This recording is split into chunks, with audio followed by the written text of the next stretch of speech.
Block punt by the Detroit Lions ruined Bart Starr's debut as head coach of the Packers. The Lions towed out and fired in on rookie punter Steve Broussard, and they bruised his body and his psyche.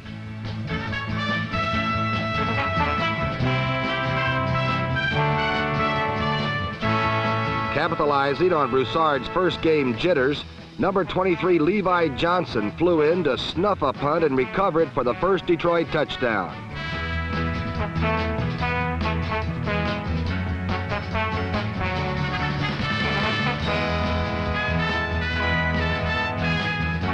For the luckless rookie, Lion Lightning struck a second time when another perfect block by Johnson was turned into another 6 points by number 51 Larry Ball.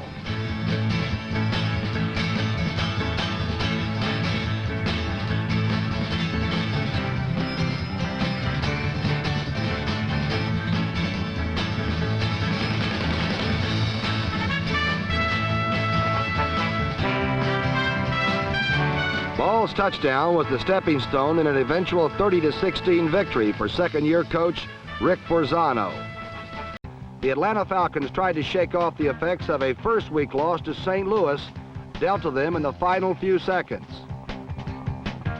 The Lion team disguised its intentions and changed its defensive face, but Atlanta solved that by popping Haskell's stand-back clean for the game's first touchdown.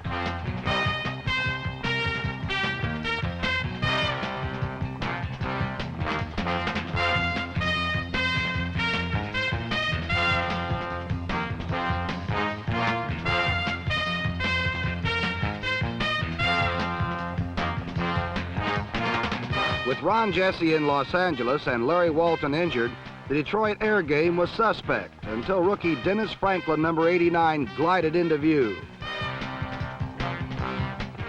Franklin was the starting quarterback for Michigan a year ago, and scrambling against Ohio State was certainly easier than running post patterns in the danger zone.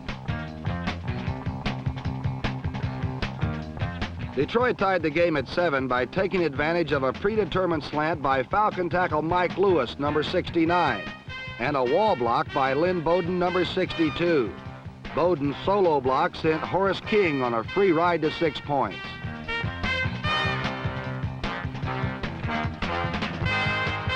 Trailing 14-10 with just over a minute to play, the Lions' Altie Taylor followed number 24 Dexter Bussey over a mass of bodies to the winning touchdown.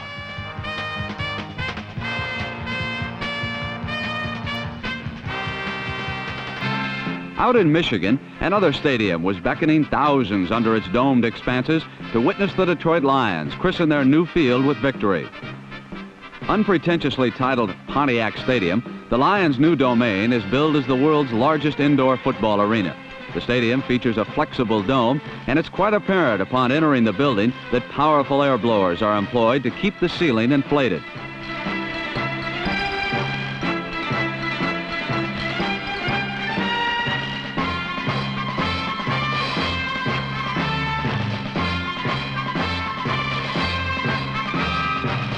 Once past the rather stormy entranceway, the stadium is both calm and colossal. But while the trappings are futuristic, last Sunday the fans came to witness the home team slap a good old-fashioned black and blue division brawl on the Chicago Bears, and no one left disappointed.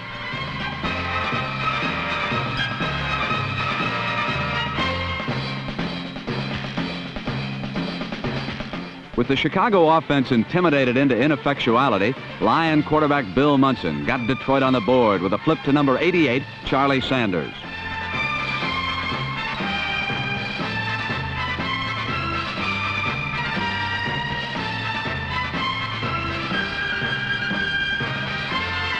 A short time later, Munson was poised again, and despite a safety blitz, he launched a perfect strike to number 45, Ray Jarvis.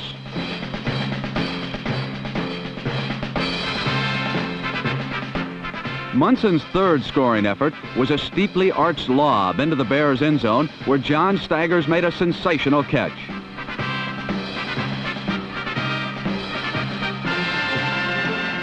A repeat shows how Staggers' remarkable grab turned an underthrown pass into 6 Lion points.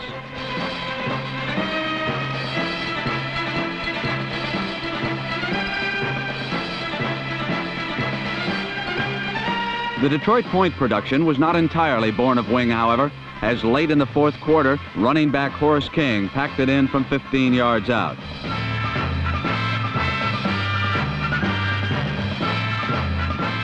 King's touchdown finalized a 27-7 butchering of the Bears, and at the game's end, yet another super stadium had been inaugurated with its first victory. Meanwhile, Detroit head coach Rick Forzano, a former assistant to the master Paul Brown, had an interesting problem in San Francisco. Due to multiple injuries, he had a team with no recognizable offensive players. After trailing 10-0 at the half, Forzano's makeshift offense came to life. Former 49er Joe Reed threw touchdown passes to wide receiver Ray Jarvis, number 45, and to a running back who accounted for 150 yards of total offense, Dexter Bussey, number 24. Forzano's Lions, despite everything, came back to win 28-17. In the NFC Central, there are only two coaches with winning records, Bud Grant and Rick Forzano of the Detroit Lions.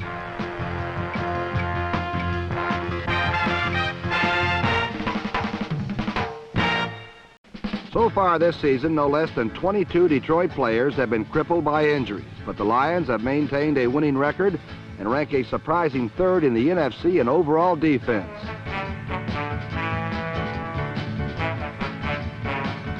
With Greg Landry and Bill Munson among the injured, Joe Reed, number 14, has led a cast of rookies and rejects, a cast which includes wide receiver and backup quarterback Marlon Briscoe, number 43. Another well-traveled but still anonymous wide receiver who has come on strong of late is Ray Jarvis, number 45.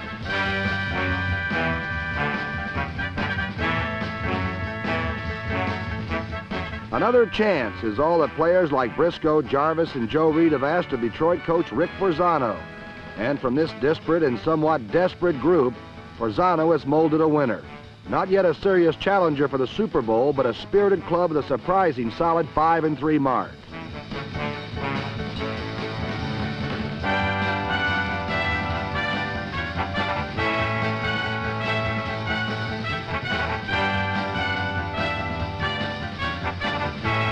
As number 29 Ben Davis said last week after his interception return clinched victory over his former team, the Cleveland Browns, quote, "It's really nice to be with a winner again."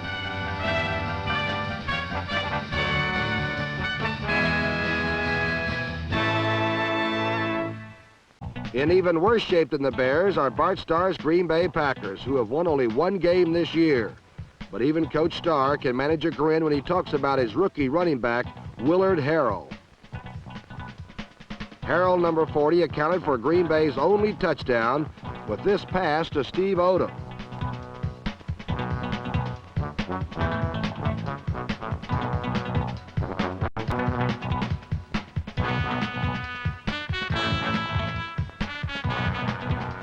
As a runner, Harrell's only drawback seems to be his inability to use his blockers in the open field.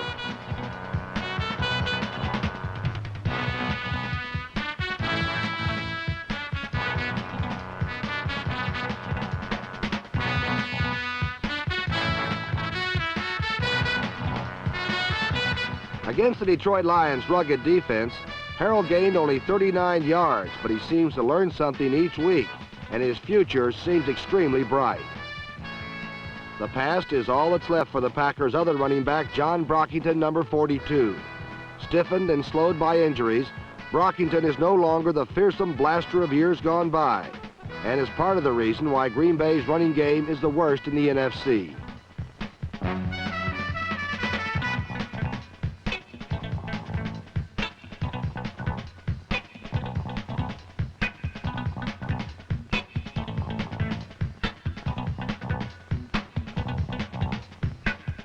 With no ground attack to worry about, defenses have been able to launch an all-out assault on aging quarterback John Hadl.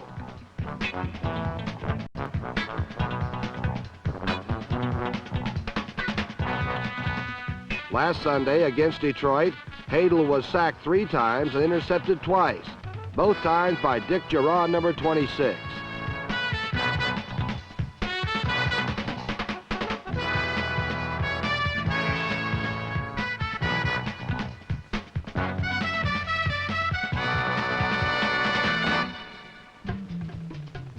The game was decided by Detroit's offense, who made the big plays Green Bay could not. Quarterback Joe Reed passed to Charlie Sanders for the Lions' only touchdown. Then Reed set up the game-winning field goal with a 48-yard completion to number 45, Ray Jarvis.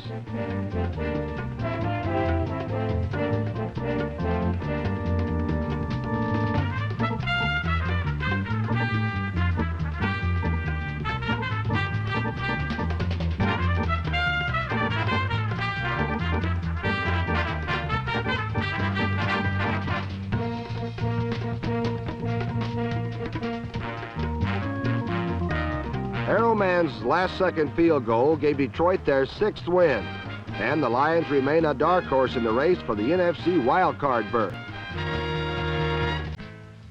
Instead of giving up, Detroit Lion coach Rick Forzano has molded a respectable group from a bunch of rejects, replacing injured stars with unheralded names like number 24 running back Dexter Bussey.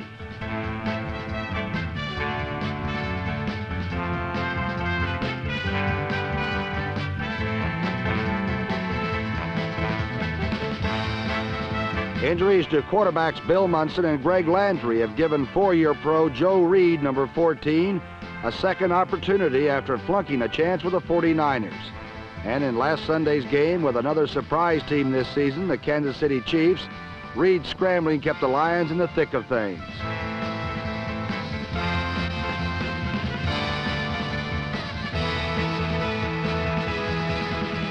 Reed threw for one Lion touchdown and bullied in for another, as Detroit matched the Chiefs point for point through 4 quarters.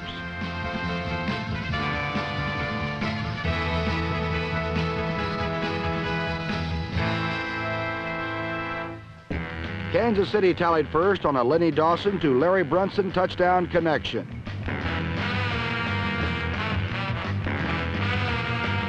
The Chiefs, like the Lions, have overcome a rash of crippling injuries to emerge as a better-than-average ball club. And with a ground attack paced by a healthy Woody Green and MacArthur Lane, number 42, the Chiefs zipped through one of the NFC's best defenses against the run for over 250 yards.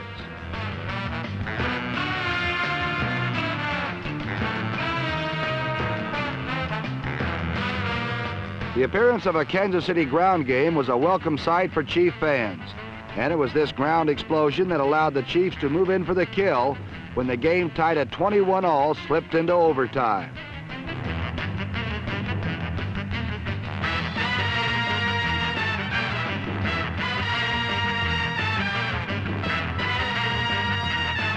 Woody Green's John set the Chiefs in close, where a 24-21 victory became theirs when Jan Stenerud kicked the game-winning field goal.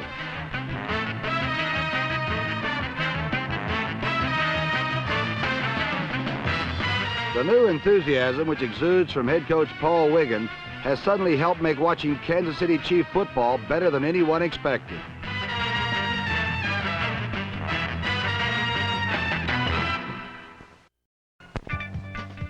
The Bear was not about to kiss and tell and growl about his Chicago Bears. Neither was quarterback Bob Avellini, a chunky hunk of rookie meat whose staggered snap count was an invitation for the overeager Detroit Lions to come to dinner.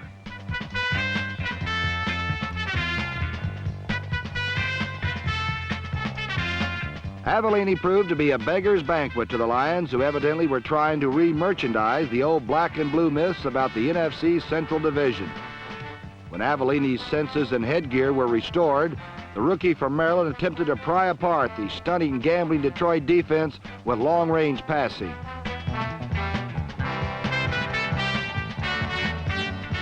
This strategy produced 2 interceptions but failed to alter Avellini's style. Sooner or later, he knew the adventurous Lions would be trapped with single coverage on speedy Bo Rather, number 80.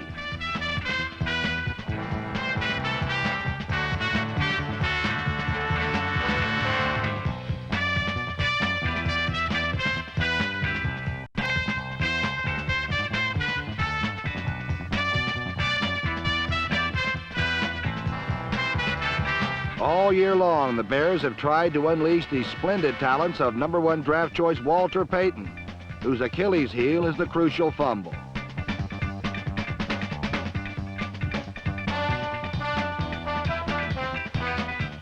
Once again, Peyton's inopportune turnover seemed to bury the Bears, but Bob Avellini sought a second opinion.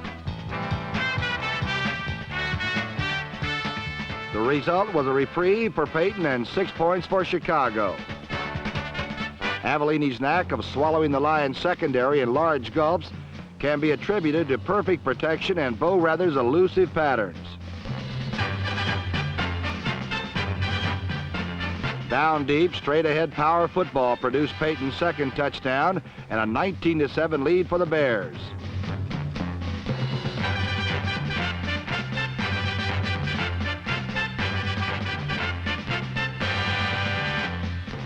It was only a matter of time before Lion quarterback Joe Reed found the soft parts in the Bears' flabby zone.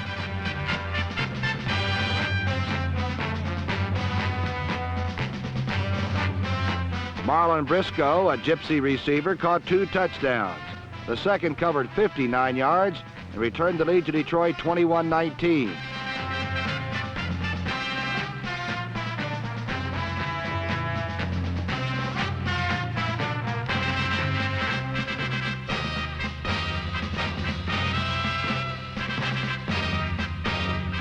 Briscoe turned up lame, and so did the Lions' defense. Their gambling style of play was reflected by linebacker Charlie Weaver, number 59, whose inside blitzes opened up the sidelines for valuable gains by Walter Payton.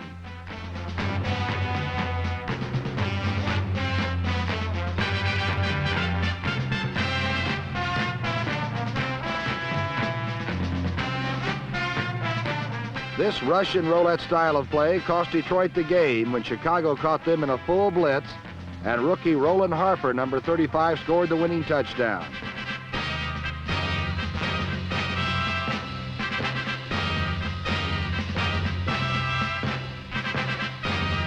Roland Harper was Chicago's final draft choice, and his only entry in their press guide notes that at Louisiana Tech he was the blocking back for Charles Quick Six McDaniel, the man he beat out for a spot on the Bears roster. Such stuff are what fairy tales and victories are made of. Bears 25, Lions 21.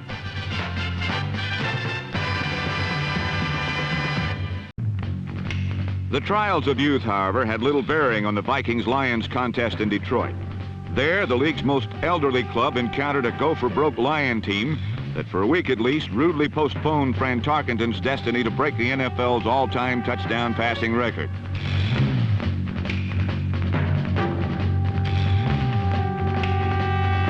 It was an unpleasant afternoon for the man who is inexorably taking his place as the NFL's all-time greatest quarterback, as 4 times the Lions roared in to thwart history in the making.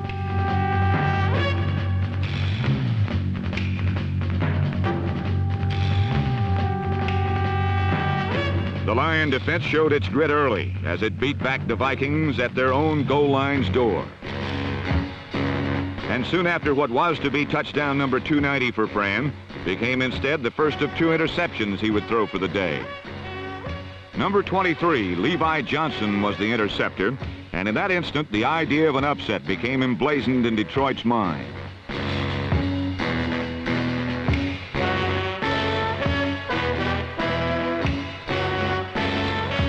Riding the momentum of Johnson's turnover, the Detroit offense surged downfield, and quickly Joe Reed to number 43, Marlon Briscoe, gave the Lions first blood.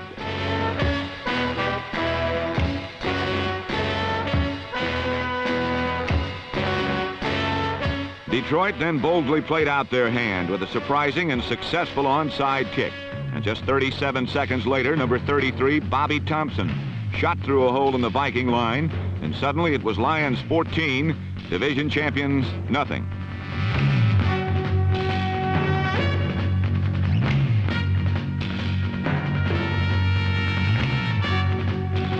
But that was not the final surprise in a game full of unusual events. In the third quarter, the Vikings returned back at the goal once again, when number 35, Robert Miller, lost the ball, and Detroit's Lem Barney came up with a super play.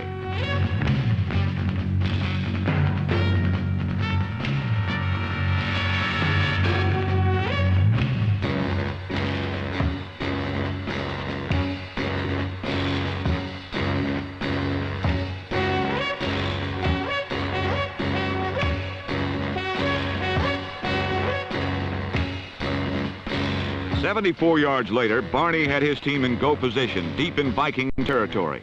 But a short time later, Joe Reed's fumble put the Lions' afternoon of upset in serious jeopardy. Number 58, Wally Hilgenberg, scooped up the ball and then lateral to number 22, Paul Krause, who completed the 86-yard scoring play. But one Viking spectacular was not enough to squash Detroit's impassioned effort, as the Lions partially salved the wounds of a frustrating season with their 17-10 victory over arch-rival Minnesota.